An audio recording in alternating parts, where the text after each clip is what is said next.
안녕하세요. 미랄 한글학교 우리 중등 역사반 친구들. 록다운이 이제 거의 열흘째 되어 가는데 모두들 집에서 건강하게 잘들 보내고 있는지 모르겠습니다. 우리 역사반 수업도 계속 진행이 되어야 되는데 아시다시피 모일 수가 없어서 수업을 진행할 수가 없어서 어떻게 할까 생각하다가 온라인으로 수업을 진행하고 하면 어떨까 해서 이렇게 한번 영상을 녹화를 좀 해보기로 했어요. 선생님 얼굴에 자신이 없기 때문에 외모에 이렇게 별로 보여주고 싶지 않아서 이렇게 화면 위주로만 여러분들에게 보여주고 또 목소리 위주로만 만날 수 있을 것 같아요. 잘 한번 들어보시고 또 다음번에 더 좋은 영상으로 한번 이 경험이 되어서 다음번에는 더 좋은 영상으로 여러분을 또 만날 수 있기를 희망합니다. 오늘은 남북국 시대 발해의 건국과 발전이라는 제목으로 수업을 진행할 겁니다. 남북국 시대 하면은 지금도 물론 남과 북으로 우리나라가 갈라져 있지만 지금으로부터 거의 1000년 전에 역시 또 북쪽의 발해와 남쪽의 통일신라 이 두 개의 나라로 나뉘어져 있던 시대를 남북국 시대라고 합니다. 물론 그 당시에는 남과 북이라는 이런 개념 없었습니다. 지금 후대에 와서 우리가 그냥 통일신라와 발해를 함께 우리의 역사로 묻기 위해서 남북국 시대다 이렇게 통칭하는 거지. 그 당시 사람들 뭐 발해 사람들이 우리는 북국 사람이야. 통일신라 사람들이 우리는 남국 사람이야. 뭐 이렇게 생각하는 거 그런 거 없었습니다. 그런 거 없었고 후대에 와서 불려지는 개념이다 라고 생각하면 될 것 같고, 오늘 보게 될 발해, 우리 조선 민족 역사상 가장 넓은 북만주 지역을 차지했고 마지막으로 차지했던 나라가 발해입니다. 그렇지만 그 기록이 역사책으로 제대로 남아있지 않다고 해요. 마지막에 926년에 발해가 멸망할 때 거란한테 멸망을 했는데 그때 모든 문헌 기록, 뭐 서적 이런 것들 다 모조리 다 소멸되었기 때문에 지금 우리가 발해를 볼 수 있는 것들은 뭐 중국의 역사책, 아니면 일본의 역사책에서 단편적으로 나오는 발해 관련 기사들을 통해서만 발해가 어떤 나라였는지 추정할 수 있을 뿐입니다.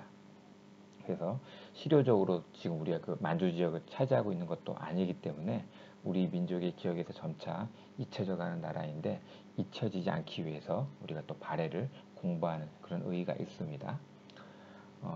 발해는 어떻게 생긴 나라냐?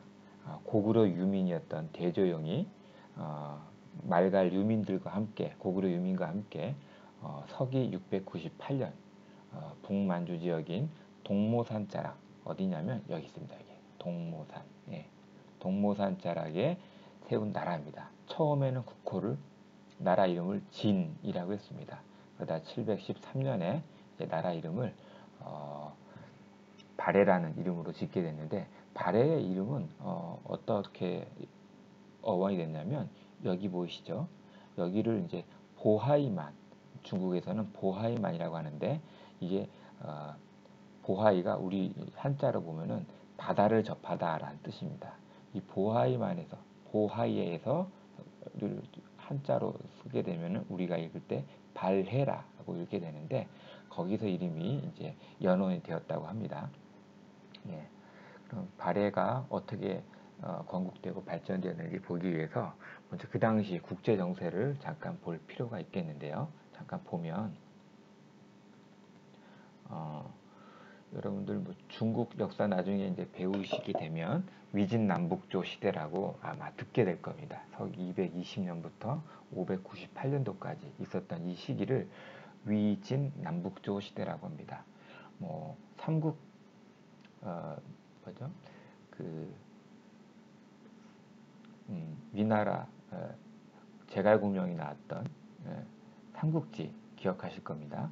제갈공명이 나왔던 삼국지는 실제로 있었던 위나라, 그다음에 오나라의 삼국시대 220년부터 280년도까지 있었던 이 위초고 삼국시대를 배경으로 해서 지어진 소설이죠. 실제 있었던 역사이기도 합니다. 근데 이 위나라, 위초고 삼국시대를 통일한 나라가 바로 진이라는 나라인데, 이 진이라는 나라가 실제 통일한 면적 요 밑에 요 정도고, 요 위에 이 지역들은 북방 유목민족들이 세운 나라들이 차지하고 있습니다. 그 나라들이 바로 5호 16국이라고 하는데, 그래서 5호 16국 시대 이렇게 얘기하면은 위촉오를 통일했던 진이라는, 원래 이제 진이었는데 나중에 쫓겨 내려가면서 동진과 구별하기 위해서 서진이라고도 합니다. 서진이라고 하는데, 이 남쪽에는 진이라는 통일된 한족이 세운 나라가 있었고요.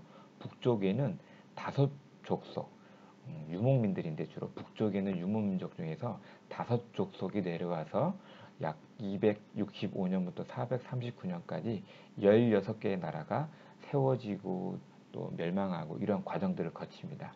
그래서 이 시기를 다섯 개의 오랑캐들, 북쪽의 유목민족들이 세운 16개의 나라라고 해서 5호 16국 시대라고 합니다. 그래서 북쪽에는 5호 16국이 있었고, 아래에는 동진이라고 하는 중국의 한족이 세운 나라가 있었습니다. 그러다가 위에 5호 16국은 북위라는 한 나라로 통일이 되고, 남쪽은 이제 계속해서 동진을 이어서 송제, 양진 네 개의 나라가 또 계속해서 역사적으로 이어지게 됩니다. 이 시기를 남쪽, 북쪽에서 남북조 시대라고 합니다. 약 420년부터 589년까지 가게 됩니다. 그리고 요 남북조 시대를 통일한 최초의 왕조가 바로 수나라입니다. 수나라. 고구려와 한바탕 붙었었던 그 수나라죠. 그리고 수나라는 고구려와의 정복 전쟁 때문에 큰 피해를 입고 나서 금방 멸망합니다. 그 뒤를 이어서 당나라가 바로 등장하죠. 어쨌든 요 중국의 위진 남북조 시대를 간단히 또 한번 정리해서 보면, 한나라가 멸망하고 나서 위, 초, 오 세 개의 나라가 경쟁하는 삼국시대, 그리고 이 세 개의 나라를 통일했던 진이라는 나라 이후에 다시 5호 16국 시대가 전개되고요. 아래는 동진이 있다고 했었죠. 이 동진의 뒤를 이어서 송제, 양진, 남조 네 개의 나라가 계속해서 발전을 하고, 북쪽에서는 유목민들이 세운 나라 북조가 또 발전을 합니다. 이것을 589년에 수나라가 이제 통일을 하죠. 보면은 삼국시대, 5호 16국 시대, 남북조 시대 이렇게 볼 수 있습니다. 보시면 아시겠지만 위진 남북조 시대는 그래서 한반도에 있어서는 굉장히 좀 어떻게 보면 운이 좋은 시기라고도 할 수 있었습니다. 왜냐, 북쪽 중국의 대륙이 분열되어 있었기 때문에 한반도까지 그 세력을 팽창하려는 욕심을 잘 부릴 수가 없었죠. 그러다 보니까 한반도는 한반도대로 고구려, 백제, 신라, 삼국이 나름 각계로 이렇게 발전할 수 있는 여지가 있었다고 보면 됩니다. 그리고 백제는 특히 중국의 남북조 시대 때 남조, 송제, 양진 이 네 나라와 꾸준히 교역을 합니다. 꾸준히 교역을 해서 사실 고구려, 백제, 신라 중에서 문화적으로 가장 발달된 어떤 수준을 이뤘던 나라는 백제라고 볼 수 있는데, 이 백제가 바로 남조와 바다를 건너서 계속해서 교류했기 때문에 가능했던 겁니다. 자, 여기 보면 이제 중국 대륙을 통일하고 수가 한반도를 넘보기 시작합니다. 항상 역사상 통일 왕조는 안에 다스리고 있는 통일된 내부를 다 이렇게 통합하고, 그 다음에 그 끊임없이 다시 또 이탈하려고 하는 그 이민족들을 붙잡기 위해서 외부에 새로운 어떤 공격할 수 있는 그런 팽창 정책, 정복 전쟁을 선택하게 됩니다. 그래야 내부 민심을 좀 다스릴 수 있고, 또 정복 전쟁을 통해서 가져온 여러 가지 전리품들을 이제 점령한 그 내부에 있는 민족들에게 나눠줌으로써 정권의 정통성을 더 가져갈 수 있기 때문이죠. 예를 들어서 일본의 토요토미 히데요시도 일본을 전국 통일한 다음에 곧바로 임진왜란을 일으켜서 한반도 정복 전쟁을 일으키죠. 이렇게 항상 통일 왕조의 초기에는 내치 안정을 위해서 외부로 팽창 정책을 가져갑니다. 수나라 역시도 고구려 시대 때 쳐들어오죠. 쳐들어왔다가 을지 문덕 장군한테 살수대첩에서 크게 지고 돌아갑니다. 두 번에 걸친 큰 전쟁을 지고 나서 그 타격이 너무 커서 채 20년도 안 되어서 정권이 넘어가죠. 어디로 넘어가느냐? 당나라로 넘어갑니다. 당나라로. 그래서 지금 중국 역사상 중국 사람들이 가장 좋아하는 그리고 가장 위대하다고 생각하는 나라가 당나라입니다. 왜냐? 당나라가 뭐 한족이 세운 나라이기도 하고 가장 드넓은 영토를 자랑하기도 했던 나라입니다. 우리가 알고 있는 원나라, 뭐 청나라 이런 나라들은 한족이 세운 나라가 아닙니다.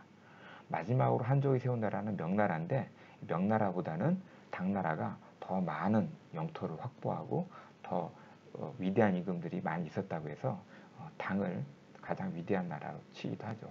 어떻게 보면 고구려 백제 신라는 이때 당으로 인해서 많은 고초를 겪고 나라가 멸망하고 이렇게 그런 상황들을 겪게 됩니다.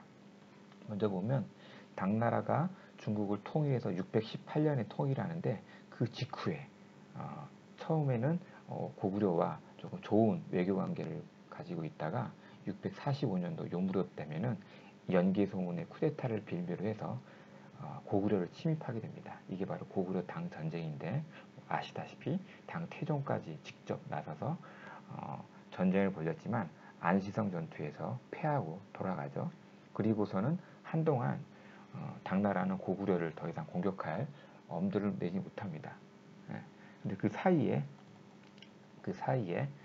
무슨 일이 있냐면 고구려가 계속해서 남하를 하면서 신라와 백제를 압박하니까 이 신라가 고구려의 압박에서 벗어나기 위해서 고구려와 화친을 하려고 하는데 고구려가 거절하죠. 거절하니까 그 다음으로 선택한 게 당나라와 연합하는 거였습니다. 그래서 고구려와 당의 645년의 안시성 전투 이후에 648년에 곧바로 나당동맹, 고구려 백제 연합에 저항해서 반대해서 신라와 당나라의 동맹 관계가 형성이 됩니다. 성립됩니다. 이때 그 나당 동맹을 결성했던 주요한 인물이 바로 김춘추죠. 직접 외교 사절로 가서 나당 동맹을 결성하고 나중에는 통일 전쟁, 무열왕에 즉위해서 통일 전쟁까지 이루어 나가게 됩니다. 그리고서 나당 동맹 이후 첫 번째로 한 것이 바로 백제 공격이었죠. 당시 고구려는 연개소문이 집권하고 있던 때여서 내부적인 굉장히 복잡한 문제 때문에 백제를 나당 연합 공격하고 있을 때 백제를 도와줄 수 있는 상황이 못 됐습니다. 그래서 뭐 우리가 잘 아는 황산벌 전투 같은 이런 큰 전투를 통해서 백제가 격렬하게 저항하지만 결국에는 660년에 멸망을 하고 맙니다. 멸망을 하고 나서도 한동안은 복신, 도침, 부여풍, 흑시강제 이런 사람들에 의해서 백제 부흥운동이 일어났지만 이마저도 663년 백강 전투를 통해서 완전히 백제 부흥운동이 끝이 나고 맙니다. 이때 백제 유민들 상당수가 일본으로 건너가서 일본의 정권을 형성하는데 많은 도움을 줬다고 하죠. 그리고 668년에 다시 한번 나당 연합군이 고구려를 공격해서 멸망시키고 맙니다. 이때는 연개소문이 죽은 이후에 그 연개소문의 아들들이 고구려를 지배하던 때인데 이 지배층이 분열로 인해서 쉽게 멸망을 하고 맙니다. 그리고 끝나는 거 했는데 다시 또 676년까지 나당 벌어집니다. 보시면 아시겠지만 백제가 멸망한 뒤에 당나라는 백제의 옛 땅에 웅천도독부 그리고 고구려가 멸망한 이후에 고구려의 땅에다가 안동도호부 심지어는 신라왕까지도 계림도독부에서 신라왕을 계림도독으로 삼으려는 야심을 보입니다.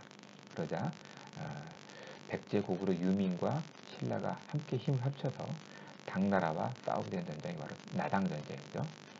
기벌포 전투, 내소성 전투를 승리함으로써 676년에 문무왕 때입니다. 이때 나당전쟁을 승리로 이끌고서 실질적으로 통일 신라가 이때 형성이 되죠. 요 정도까지가 통일 신라가 차지했던 영역입니다. 그 위에는 당나라의 영역이었죠. 당나라의 영역이었는데 당나라가 실질적으로 완벽하게 지배했다기보다는 정복하고 조공을 받는 형태로 지배하고 있었는데 얼마 지나지 않아서 우리가 아는 발해라는 나라가 생겨나게 됩니다. 아까 보시면 676년에 당 전쟁이 끝나고 나서 약 한 20년이 지난 후쯤에 고구려 멸망 후 고구려와 말갈 유민들을 당나라가 자국 곳곳에 분산해서 이주시킵니다. 그대로 놔두면 고구려 세력이 언제 또 틈을 봐서 일어날지 모르니까 당나라 곳곳에 분산해서 이주를 시킵니다. 이러고 보면은 그런 것 기억나지 않나요? 이스라엘이 남유다가 바빌론 제국에 멸망하고 나서 어떻게 했나요? 바빌론 유수를 일으키죠. 이스라엘 땅에 머물고 있던 남유다 사람들 중에 지배층들을 바벨론 제국의 수도로 다 데려갑니다. 70년 만에 돌아오긴 하지만 그 70년 동안에 지배층 상당수는 바빌론, 그 뒤를 이어서 페르시아 제국의 어떤 땅에서 머물게 되죠. 그런 것처럼 어떤 한 지역의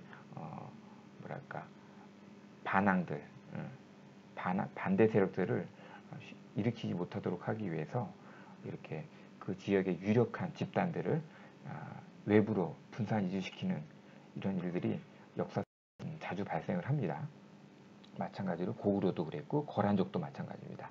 거란족도 멸망한 이후에 당에 복속된 이후에 당의 내부 곳곳에 이제 분산해서 수용되는데 그때 거란족 이진충 그리고 손만영이라는 사람이 영주 땅에서 당나라 영주 땅에서 반란을 일으켰는데 그 혼란스러운 틈을 타서 고구려의 대조영 집단 그 다음에 말갈족의 걸사뷰 집단 이 두 집단이 연합을 하여서 영주 지역을 이탈해서 어디로 가느냐? 요 동모산까지 옵니다. 북만주 지역의 동모산까지 와서 여기서 새로운 나라를 세우죠. 고구려를 계승해서 새로운 나라를 세우는데 그 처음의 이름은 진국이라고 했습니다. 이게 잘못됐네요. 668년이 아니고 698년인데 진국을 건국하고 이후에 713년이 되면은 발해라는 이름으로 바꾸게 됩니다. 발해 주요한 왕은 대조영과 그 이후에 그 아들이었던 무왕 그리고 문왕, 선왕 이 세 명이 큰 왕을 기억을 하면 좋을 것 같습니다. 발해의 건국 과정을 잠깐 보면요. 건국의 주체는 대조영 등 고구려 유민과 말갈족이었다. 그리고 동모산 부근에 건국을 했다라는 걸 알 수 있고요. 대조영 사후에 무황은 처음에 나라 짓고 나고 나서 정신이 없었습니다. 나라를 안정시켜야 되고 외부로부터의 위협에 대응을 해야 됐기 때문에 영토를 확장하고 정복 전쟁을 해야 되고 당과의 전쟁도 불사합니다. 그리고 일본과는 외교 관계를 맺고 그럼으로써 당과 신라를 견제하죠. 하지만 문왕대에 와서는 당과의 대립 관계를 청산하고 당과 친선 관계를 가져갑니다. 이때 당의 문물들을 많이 수용하는데 나중에 배우겠지만 뭐 당의 정치 제도, 그다음에 당나라의 수도의 모습들 그대로 다 많이 좀 참고를 하게 됩니다. 그리고 이때 비로소 문왕대에 와서 신라와 다시 이제 교류를 시작하고요. 그 다음에 이 동모산에서 요 위쪽에 있는 상경이라는 곳으로 수도를 옮깁니다. 조금 더 당나라에서 멀리 떨어진 지역으로 떠남으로써 이제 정권의 안정을 꾀하는 거죠. 그리고 제도를 정비해서 국가의 기틀을 마련합니다. 그것을 바탕으로 해서 선왕 때, 약 서기 800년대 중반쯤 되면 선왕 때에 그 발해의 영토가 최대한으로 확보되고 지금 보시는 만주뿐만이 아니고 여기를 만주적이라는데 만주뿐만 아니고 이 연해주 지금 러시아 땅이죠. 블라디보스톡에 있는 이 연해주까지를 다 차지하는 가장 큰 영토를 확보하게 됩니다. 물론 이 연해주나 만주 지역은 농사를 지을 수 있는 물자가 풍부한 곳이 아니고 주로 유목을 하는 그런 땅이었기 때문에 인구가 그렇게 많지는 않았습니다. 인구가 많지는 않았지만 어쨌든 이 지역을 중심으로 해서 고구려를 계승한 발해가 많이 이제 태평성대를 이루게 되고 중국으로부터 해동성국이라는 이런 칭호를 받기도 하죠. 그러다가 900년대쯤 되면 지배층, 특히 이제 그 그 고구려와 말갈 유민 사이에 이제 틈이 벌어지면서 권력 다툼이 발생을 하고 국력이 약화됐을 때 이제 거란한테 망하게 됩니다. 926년에. 그래서 일부의 세력은 이 당시면 이제 고려가 통일신라 아직 있었을 때고 고려가 이제 막 시작했을 때인데 고려의 이제 유민으로 가기도 하고 일부는 또 정한국을 수립하기도 합니다. 어쨌든 대부분은 다 고구려의 핵심 지배층은 고려로 편입됩니다. 발해의 이제 통치 제도 보면 삼성육부라고 되어 있는데 이 삼성육부는 사실 그 발해의 중앙 통치 기구를 명칭을 많이 좀 따왔습니다. 하지만 뭐 그 역할들은 조금씩 달랐고요. 삼성은 귀족 관료들이 국정을 운영하는 중심 기구였고 육부는 실무 행정을 담당하는 기관이었다 이렇게 보면 됩니다. 오늘날 치면 삼성은 청와대 이 정도 되는 거고요. 육부는 뭐 행정부 국무총리 이하에 각 부 수반이 각 행정 각 부가 되겠죠. 이렇게 보면 됩니다. 그러니까 삼성 중에서도 정당성이 가장 중요한 귀족이 모여서 국정 운영하는 가장 중요한 부서였다라고 보면 되고요. 지방은 5경 15부 62주라는 행정 제도를 가져갑니다. 62주까지는 지방관을 파견했고 그 아래에 이제 촌락의 자치를 인정했다고 하고요. 5경은 여기 보면 서경, 압록부, 남경, 남해부, 동경, 용천부, 중경, 현덕부, 상경, 용천부 이렇게 5경을 두었습니다. 발해에서 수도로서 가장 오래 기능한 곳은 상경, 용천부였지만 그 이후에도 발해는 여러 번 수도를 옮겨 다닙니다. 그러했고 군사제도로서는 당의 16위를 약간 또 차용해서 위라는 중앙 군사제도를 갖고 있었습니다. 잠깐 보면 신라랑 비교해서 봤을 때 중앙 부서는 발해는 삼성육부였다. 그 중에서 정당성이 중심이 되는 거였다 한다면 신라는 집사부를 중심으로 귀족들이 모여서 회의를 했죠. 그리고 지방은 5경 15부 62주, 신라는 9주 5소경. 이 5소경이나 5경이나 비슷한 신라의 수도와 비슷한 아니면 수도보다 작은 규모의 각 지역을 중심이 되는 기능을 했던 도시다라고 보면 되고요. 15부가 발해에 있었듯이 신라는 9주로 전국을 나눴습니다. 군사는 발해는 10위를 갖고 있었고 구서당, 신라는 구서당을 갖고 있었죠. 신라 구서당은 신라군뿐만 아니라 백제 유민, 고구려 유민, 말갈 유민들을 다 각각 서당씩을 차지하게 하는 그런 어떤 보면 각 민족을 연합한 형태로 해서 군사를 갖고 있었습니다. 이제 발해의 문화, 대외관계를 좀 볼 텐데요. 발해는 초기부터 고구려 계승 의식을 명확하게 표현합니다. 그래서 고려라는 국호를 사용하기도 했고 일본에 보내는 사신에게 발해 왕을 고려 국왕이라고 또는 부여 왕이라고 표현하기도 합니다. 고구려도 그렇고 발해도 그렇고 나중에 백제도 그렇지만 이 세 나라의 뿌리는 아주 거슬러 올라가면 결국엔 부여로 와닿는 것 같아요. 부여 왕이라는 표현을 호칭을 자주 쓰는데 그만큼 역대로 봤을 때 이 부여는 고구려, 백제, 그다음에 발해를 성립하는데 큰 역할을 큰 어떤 뭐라고 할까요? 영적인 고향이라고 해야 되나요? 그런 위치를 차지하는 나라라고 볼 수 있습니다. 어쨌든 발해 주민은 고구려, 말갈인으로 구성되어 있었고 지배층은 주로 고구려계 대시라든가 이런 고시들이 차지하고 있었죠. 문화를 보면 고구려 그리고 당의 문화를 바탕으로 해서 독자적인 문화를 발달시켰다. 고구려적인 문화 요소를 보면 온돌, 우리나라 온돌 지금도 우리나라 온돌식으로 살아가고 있죠. 이때 아궁이에 불을 떼서 그 열기가 방바닥 안에 골고루 다 흘러갈 수 있도록 전달될 수 있도록 하는 그 온돌 시스템을 고구려가 갖고 있었는데 발해 역시 온돌 유적을 통해서 발해도 동일한 온돌 문화를 갖고 있었구나라는 걸 알 수 있었고요.